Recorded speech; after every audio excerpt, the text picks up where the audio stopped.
Il y a deux façons rapides et gratuites de soutenir ma chaîne YouTube. La première, c'est de laisser un pouce bleu si la vidéo te plaît. La deuxième, c'est de regarder une publicité gratuitement sur ma page Utip dont le lien est en description. Merci à tous. Salut les devins, c'est Saikyo. Non, vous ne rêvez pas, le titre de ma vidéo est réel, nous avons les tout nouveaux spoilers de Super Dragon Ball Heroes, le fameux conflit universel, etc. Et la version manga, papier, chapitre, etc., tout ce que vous voulez, de cet arc-là nous propose bien plus de choses à se mettre sous la dent que le premier épisode que l'on a pu avoir de l'animé. On a vu l'introduction de pas mal de personnages, d'ailleurs, il faudra que je vous propose la vidéo biographie de ces persos qui a été diffusée il y a quelques jours, mais j'ai pas encore eu le temps de le faire. Mais sachez que là, on en apprend vraiment beaucoup plus. Tout cela se passe sur le compte Twitter de Suisuke Raki, je vous mets le lien bien sûr en description. Et nous avons quelques pages ou morceaux de pages qui nous ont été révélés, comme par exemple pour commencer celui-ci. On voit visiblement Shin, je ne sais pas s'il s'adresse en télépathie à Vegeta ou s'il se rend compte que quelque chose s'est passé avec Vegeta, mais le plus important ce n'est pas ça, c'est la suite. Kiabe semble se trouver sur la planète Sarada, parce que ça a l'air d'y ressembler par rapport à ce qu'on a vu de l'anime et du manga DBS auparavant. Il est rejoint par Kale et Caulifla, vous allez me dire quoi de plus normal? Sauf que comme vous pouvez le constater, Kale et Caulifla n'ont pas du tout le même visage. Vous voyez qu'elles ont les traits particuliers dans les yeux, au niveau du menton et au niveau du dessus des sourcils, qui montrent qu'elles ont subi une possession de Tsufull. Alors ça, les devins, je vous en avais déjà parlé, je l'avais fait la petite prédiction, vous allez me dire que j'avais pas pris trop de risques en faisant la prédiction sur ça, mais bon, quand ça se réalise, ça fait toujours plaisir, on va dire. Comme quoi, les deux nouveaux personnages que vous avez vus se battre dans l'animé face à Kale, Caulifla, Hit et compagnie, et même à la fin un petit peu face à Vegeta et Trunks, seraient bel et bien des Tsufull. Après, il y a un truc que je comprends pas trop bien, parce qu'en lisant la biographie officielle, on nous disait, j'ai pas encore fait la vidéo, mais vous verrez quand ça sortira, que ces deux frères et sœurs jumeaux seraient des êtres artificiels ou quelque chose comme ça. Alors, la question que je me pose pour aller un petit peu plus loin et essayer d'innover en quelque sorte, c'est est-ce que Fu ou un autre personnage du type n'a pas essayé de faire une espèce de création qui pourrait mixer les capacités de plusieurs races à la fois, parce qu'on voit par exemple que quand Hit s'est battu face à l'un des deux, son adversaire lui a rétorqué « Toi, ta manipulation du temps ne me fait absolument rien, j'ai assimilé toutes les informations sur toi ». Donc j'ai l'impression qu'il y a un mix entre être artificiel et Tsufull, qui nous sera bien sûr expliqué, je le pense, par la suite. En tout cas, ce qui devait se passa, Kale et Caulifla sont possédés, et je vous avais dit les devins que c'était parfait pour Bandai Namco en particulier d'intégrer de nouveaux Tsufull à l'histoire de Heroes, parce que Heroes c'est fait pour quoi? C'est fait pour vendre des cartes et pour faire en sorte que les gens se déplacent sur les bornes d'arcade pour y jouer. Et bientôt avec le jeu World Mission pour que les gens l'achètent sur console et sur PC, sur console Nintendo Switch.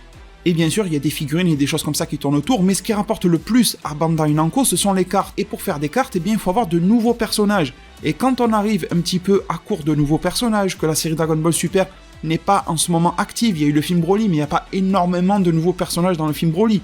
Eh bien, il faut essayer de trouver des dérivés des personnages existants, et quoi de mieux qu'une possession de Tsufull?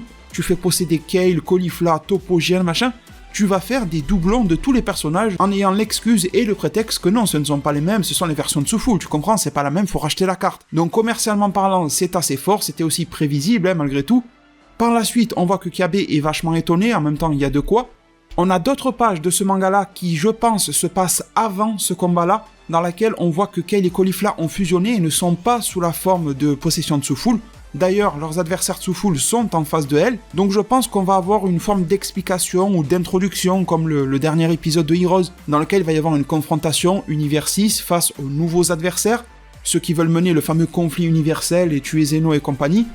Les deux filles Saiyan vont y aller à leur maximum, ça va attirer l'attention des Tsufull un petit peu comme un baby dans des BGT, et elles vont finir par se faire posséder dès qu'elles seront exposées par la moindre blessure ou quelque chose comme ça, ça m'a l'air tout à fait évident.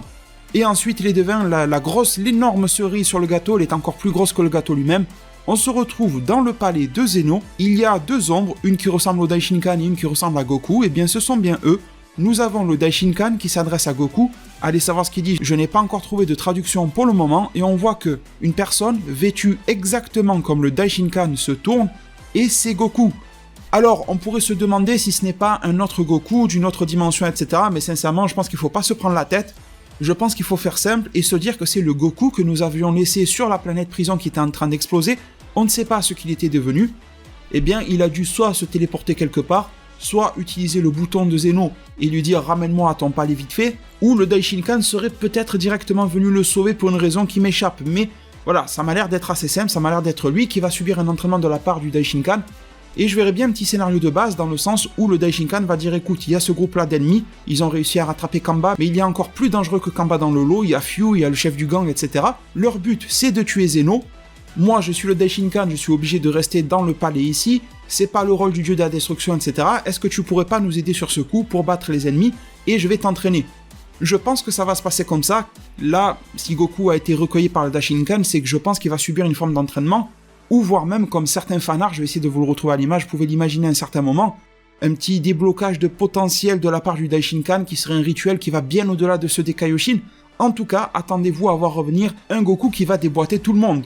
Sincèrement, les devins, j'étais pas prêt à ça, mais je me dis que dans Heroes, j'insiste sur Heroes, parce que dans Super, on en est très loin. Mais si on a un Goku Ultra Instinct qui se fait entraîner par le Daishinkan et qui va maîtriser encore mieux son Ultra Instinct, mais qui va l'aider aussi à développer sa force, je vous ai dit pourquoi pas un rituel ou quoi que ce soit, on risque d'avoir un Goku qui va largement dépasser le niveau des Akaishin, de Beerus et compagnie, et qui pourrait commencer à frôler dans la chronologie de Heroes, pas celle de Super, le niveau des anges. Je trouve que ça va très très vite dans Heroes. Franchement, si on avait eu ce cas de figure-là dans l'anime Super dès maintenant, je m'inquiéterais, parce que je me dirais, le top du niveau que l'on connaît, ce sont les anges et le Daishinkan, et on n'a pas intérêt, nous spectateurs qui voulons du Dragon Ball à vie, j'ai envie de dire, que Goku atteigne ce niveau-là trop rapidement, ça veut dire qu'on est proche de la fin. Bon, c'est Heroes, ils font ce qu'ils veulent, on verra bien ce qui va en ressortir de Goku, autant il a été juste sauvé, et le Daishinkan lui a remplacé ses habits sans l'entraîner, mais je pense qu'il va y avoir un entraînement. Et bon, ça plaira ou ça plaira pas, mais il y a une chose qui se passe avec Heroes, c'est que Heroes donne toujours vie et naissance aux rêves les plus fous des fans. Pour les aînés de ma chaîne YouTube, pour les grands frères de ma chaîne YouTube, si vous vous rappelez, il y a peut-être 10-15 ans, peut-être un petit peu plus, la mode était de mettre tous les personnages à la sauce SSJ4, et après ça a été la mode au SSJ5, et bien qu'a fait Heroes, ils ont mis tous les personnages au niveau de SSJ4, et je suis sûr qu'un jour dans Heroes, on aura le SSJ5.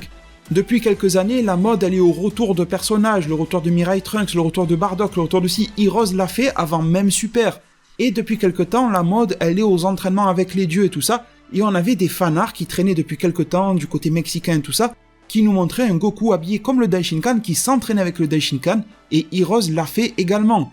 Donc encore une fois, Heroes s'avère être l'outil ultime du fanservice. C'est vrai que ça va vachement loin, mais tant que ça reste dans Heroes, moi ça me dérange pas, du moment où ils font pas des délires comme ça, vraiment abusés des Tsufu, des entraînements de Daishinkan dans Dragon Ball Super directement.